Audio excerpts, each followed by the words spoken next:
अस्सलाम वालेकुम क्लास 10। आज हम चैप्टर नंबर 4 स्टार्ट करेंगे, स्पोर्ट्स एंड मूवमेंट। यानी चैप्टर नंबर 4 है। ये चैप्टर बहुत ज़्यादा इम्पोर्टेंट है। इस चैप्टर में से एक लॉन्ग आता है और ऑलमोस्ट 3 जो है ना इसमें से शॉर्ट आते हैं, 3 शॉर्ट आते हैं। ठीक है, ये चैप्टर आज हम स्टार्ट करेंगे और ये चैप्टर छोटा सा चैप्टर है। एक हफ्ते में इंशाल्लाह ये ख़त्म हो जाएगा। तो पहला जो इसका टॉपिक हम पढ़ेंगे, व्हाट इज़ मूवमेंट। मूवमेंट क्या होती है?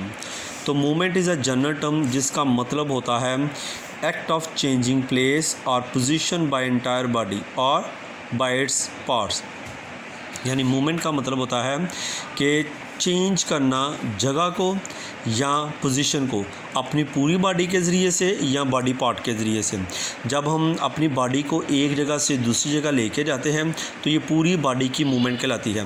जब हम अपने बॉडी पार्ट को मूव करते हैं, यानी जैसे हम ये हाथ वगैरह ये खिलाते हैं, तो इसकी मूवमेंट को बॉडी पार्ट की मूवमेंट कहते हैं। ठीक है, इसी वजह से मूवमेंट की 2 टाइप होती हैं। पहली टाइप है मूवमेंट ऑफ बॉडी पार्ट और दूसरी टाइप है लोकोमोशन। तो मूवमेंट ऑफ बॉडी पार्ट तो आपको समझ में आ गया कि बॉडी पार्ट अपने बॉडी पार्ट की मूवमेंट करना, और लोकोमोशन होता है कि जानदार का पूरा एक जगह से दूसरी जगह मूव करना, यानी movement of animal as a whole from one place to another. ठीक है, तो ये दोनों डेफिनेशन बहुत इंपॉर्टेंट है, मूवमेंट एंड लोकोमोशन। उसके बाद है जी ह्यूमन स्केलेटन पे हम आएंगे। तो सबसे पहले हम स्केलेटन की डेफिनेशन करेंगे। स्केलेटन में 4 चीज़ आपने याद रखनी है।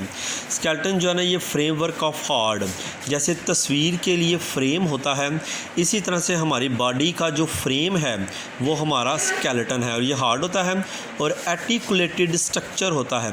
आर्टिकुलेटेड स्ट्रक्चर का मतलब कि ये जुड़ा हुआ होता है, यानी हर मसल दूसरे हर बोन जो है ना दूसरे बोन के साथ जो है ना वो अटैच होता है, जुड़ा होता है। तो आर्टिकुलेटेड स्ट्रक्चर दैट जो प्रोवाइड करता है फिजिकल सपोर्ट, और ये अटैच होता है स्केलेटन मसल्स के साथ, यानी हमारे गोश्त के साथ अटैच होता है। तीसरी, प्रोटेक्शन फॉर द बॉडी, हमारी बॉडी को जो है ना ये प्रोटेक्ट करता है। तो मैं दोबारा से बताता हूँ कि स्केलेटन जो है ना फ्रेमवर्क होता है हार्ट का, एक बात। दूसरी, आर्टिकुलेटेड स्ट्रक्चर होता है जो कि फिजिकल सपोर्ट करता है। तीसरा जी, अटैचमेंट ऑफ स्केलेटन मसल के साथ होता है। और चौथा, ये प्रोटेक्ट करता है हमारी बॉडी को। अब ये जो स्केलेटन है ये 2 तरह के होते हैं, एंडोस्केलेटन और एक्सोस्केलेटन। एंडोस्केलेटन जैसे कि हमारा जो स्केलेटन है, स्केलेटन हमारी बॉडी के अंदर होता है, यानी ऐसा स्केलेटन जो कि बॉडी के अंदर हो उसे एंडोस्केलेटन कहते हैं। और ऐसा स्केलेटन जो कि बॉडी से बाहर हो, जैसे आर्थ्रोपोड्स होते हैं, जैसे कछुआ टर्टल जो है उसका जो स्केलेटन उसकी बॉडी के बाहर है, कछुए का स्केलेटन उसकी बॉडी के बाहर होता है, ऐसे स्केलेटन को एक्सोस्केलेटन कहते हैं। ठीक है बेटा, तो ये स्केलेटन की डेफिनेशन, ये 2 टाइप इसकी बहुत इंपॉर्टेंट है, ये क्वेश्चन इसके आते हैं। अगर ये रोल ऑफ स्केलेटन सिस्टम, तो स्केलेटन के मेन 3 रोल हैं। Number 1 protection, support and movement. अब पहले जो है ना हम सबकी अलग-अलग से करेंगे, अपनी अलग-अलग से इनकी हेडिंग देनी है। पहले है मूवमेंट, आपने मूवमेंट की यहाँ पे हेडिंग देनी है कि स्केलेटन सिस्टम का मेन जो काम होता है ये हमारे मसल सिस्टम के साथ अटैच होता है और ये हेल्प करता है हमारी मूवमेंट में। दूसरी आपने हेडिंग देनी है प्रोटेक्शन। स्केलेटन जो है ना हमारे बॉडी के इंटरनल ऑर्गन को प्रोटेक्ट करता है, जैसे कि स्कल जो है ना ये हमारे ब्रेन को प्रोटेक्ट करते हैं। वर्टिबल कॉलम्स जो है ना ये हमारे स्पाइनल कॉर्ड को प्रोटेक्ट करता है।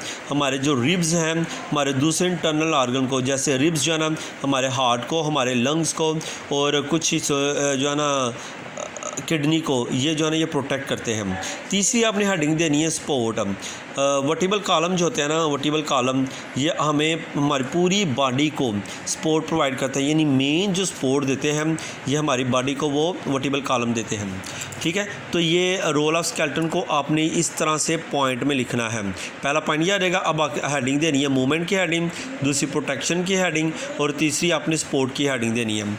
तो इसमें आज हमने जो किया है मूवमेंट और लोकोमोशन की डेफिनेशन, स्केलेटन सिस्टम की डेफिनेशन, एंडो एंड एक्सोस्केलेटन में फ़र्क क्या है, रोल ऑफ स्केलेटन सिस्टम। ठीक है, तो ये चीज़ें आप लोगों ने करनी है। किसी भी चीज़ की अगर समझ है तो पूछ सकते हैं। अस्सलाम वालेकुम।